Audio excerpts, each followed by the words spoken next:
네, 글로벌 증시에 영향을 미칠 주요 이슈들 점검을 해보겠습니다. 한국경제TV 보도국 오상혁 기자가 나와 있습니다. 안녕하세요. 네, 안녕하세요. 네, 밤사이에 어떤 소식들이 있었나요? 네, 현지 시간 4일 글로벌 증시는 아시아 증시를 끌어내린 중국의 부동산 규제 강화 여파에 발목이 잡혔습니다. 여기에 미국 연방정부의 예산이 자동으로 삭감되는 시퀘스터와 관련된 논란과 어지러운 이탈리아의 정치 상황 등 악재가 겹치면서 좀처럼 힘을 내지 못했습니다. 중국 정부는 최근 과열된 주거용 부동산 시장을 진정시키기 위해 대출 규제를 강화했는데요. 이 때문에 중국 증시는 3%가 넘는 급락세를 보였습니다. 이런 여파로 뉴욕 증시도 장중 내내 하향 곡선을 그리다 막판 힘을 내면서 간신히 강보합 수준으로 마감했습니다.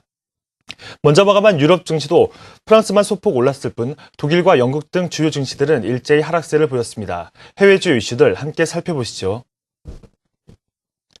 먼저 호재성 재료입니다. 벤 버냉키 미국 연방준비제도 이사회 의장에 이어 자넷 옐렌 부의장도 연준의 현재 통화 완화 정책에 대해 분명한 지지 의사를 밝히면서 연준이 시행하고 있는 매월 850억 달러 규모의 무제한 양적 완화 정책이 지속될 것이란 전망에 힘이 실리고 있습니다. 투자의 귀재로 불리는 워런 버핏 버크셔 해서웨이 회장이 다우지수가 사상 최고치에 근접했지만 주식은 여전히 투자 매력이 높다며 자신도 장기적인 관점에서 주식을 사들이고 있다고 밝혔습니다. 미국 증시의 개인 투자자들이 시퀘스터 우려에도 강세장을 확신하고 3년여 만에 가장 적극적으로 주식을 매수하고 있는 것으로 나타났습니다. 전문가들은 개인 투자자들의 매수세가 강하게 나타날 때가 시장에 진입할 좋은 시기임을 시사한다고 말했습니다. 다음은 악재성 요인입니다. 시퀘스터가 공식 발효됐지만 아직까지 실질적인 타격은 감지되지 않으면서 시퀘스터로 연방정부 기관의 지출이 공식 삭감되는 오는 27일까지 백악관과 공화당의 힘겨루기가 지속될 것으로 전망됩니다. 전미실물경제협회는 시퀘스터가 적절한 적자 감축 방안은 아니라고 평가했습니다. 세계 최대 채권 투자 회사 핑코가 이탈리아 총선 결과 전국이 불안정한 모습을 보일 것으로 예상됨에 따라 이탈리아 국채 시장의 불확실성이 지속될 것이라고 진단했습니다.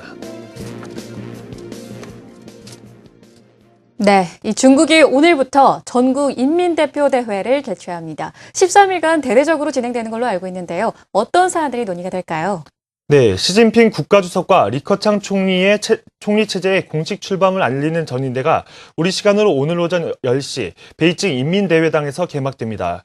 지난해 11월 열린 당대회가 향후 10년 중국의 정치 구도를 가늠하게 했다면 이번 전인대는 정책 방향을 제시하게 되는데요. 오는 17일까지 13일 동안 열리는 이번 전인대에서는 시진핑 국가주석과 리커창 총리를 비롯한 새 정부 핵심 요직이 결정됩니다. 특히 리커창 후임 총리의 경제정책이 핵심 관전 포인트인데요. 전문가들은 리 후임 총재가 선택할 경제정책으로 도시화를 꼽고 있습니다. 중국 언론에서는 국무원이 양회 직후 2011년에서 2020년 사이 추진할 전국 도시화 촉진 계획을 발표할 계획이라고 보도했는데요. 이 계획에는 향후 10년 동안 도시화 관련 사업에 약 40조 위안을 투자한다는 내용이 담겨져 있는 것으로 알려지면서 도시화가 전인대 정북공작 보고에서도 중요한 이슈로 다뤄질 전망입니다. 이런 가운데 중국은 전인대 개막 전날 관례적으로 발표해오던 국방 예산안을 공개하지 않고 대신 국방비 증액의 필요성을 강조했는데요.